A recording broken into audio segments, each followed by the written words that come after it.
ఇండియాలో 50 new airports వస్తున్నాయి. ఏపీలో 7 ఎయిర్పోర్ట్స్ కోసం 10,000 క్రోర్స్ ఖర్చు పెడుతున్నారు. ఇవి కంప్లీట్ అయితే ట్రావెల్ టైం రెడ్యూస్ అయ్యి కొత్త ఆపర్చునిటీస్ వస్తాయి, కొత్త జాబ్స్ క్రియేట్ అవుతాయి, ఇంటర్నేషనల్ కనెక్టివిటీ పెరుగుతుంది, అలానే ఎకానమీ కూడా ఇంక్రీజ్ అవుతుంది. అయితే ఈ వీడియోలో మనం ఆ ఎయిర్పోర్ట్స్ ఏంటి, వాటి కరెంట్ స్టేటస్ ఏంటి, ఏ ప్లేసెస్లో ఈ ఎయిర్పోర్ట్స్ రానున్నాయి, ఇలాంటి డీటెయిల్స్ డిస్కస్ చేద్దాం. Alluri Sitaramaraju international airport. Alluri Sitaramaraju international ఎయిర్పోర్ట్ని భోగాపురం ఎయిర్పోర్ట్ అని అంటారు. ఈ ఎయిర్పోర్ట్ని భోగాపురంలో నిర్మిస్తున్నారు.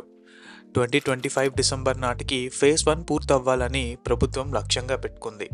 ఫేజ్ 1 కంప్లీట్ అయిన తర్వాత ఇయర్కి 6.3 మిలియన్ ప్యాసింజర్స్ని హ్యాండిల్ చేయగలదు.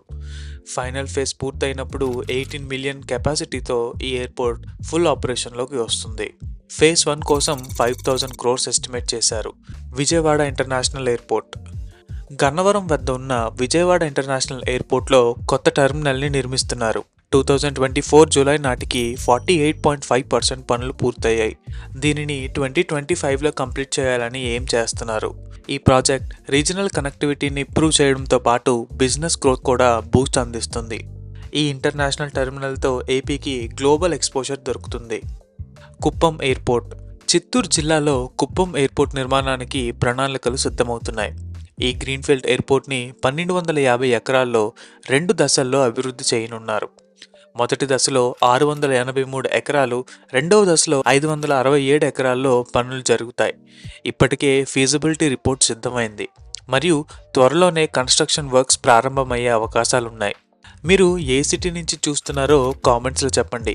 వీడియో నచ్చితే లైక్ చేయడం మాత్రం మర్చిపోకండి. దగదర్తి ఎయిర్పోర్ట్. నెల్లూరు జిల్లాలో దగదర్తి ఎయిర్పోర్ట్ని ప్లాన్ చేస్తున్నారు. ఈ ఎయిర్పోర్ట్ని కార్గో హబ్గా డెవలప్ చేయాలని ఏపీ గవర్నమెంట్ డిసైడ్ అయింది. మెయిన్గా agriculture exports and industrial good transportation కోసం ఈ ఎయిర్పోర్ట్ని యూజ్ చేయాలని ప్లాన్ చేస్తున్నారు.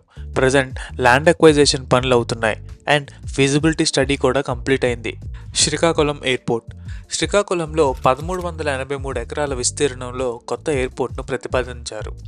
ఫీజిబిలిటీ సర్వే కూడా కంప్లీట్ అయింది. కరెంట్ స్టేటస్ ప్రకారం ల్యాండ్ అక్వైజేషన్ పనులు స్టార్ట్ అయ్యాయి. ఈ ఎయిర్పోర్ట్ వల్ల శ్రీకాకుళం, విజయనగరం, ఒరిస్సా బార్డర్ ప్రాంతాలకు మెరుగైన ఎయిర్ కనెక్టివిటీ లభిస్తుంది. తాడేపల్లిగూడెం ఎయిర్పోర్ట్.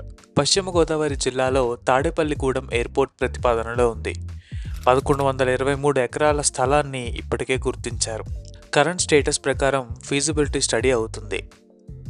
ఈ ఎయిర్పోర్ట్ ప్రారంభమైతే west Godavari and east Godavari జిల్లాలకు మెరుగైన ఎయిర్ కనెక్టివిటీ లభిస్తుంది.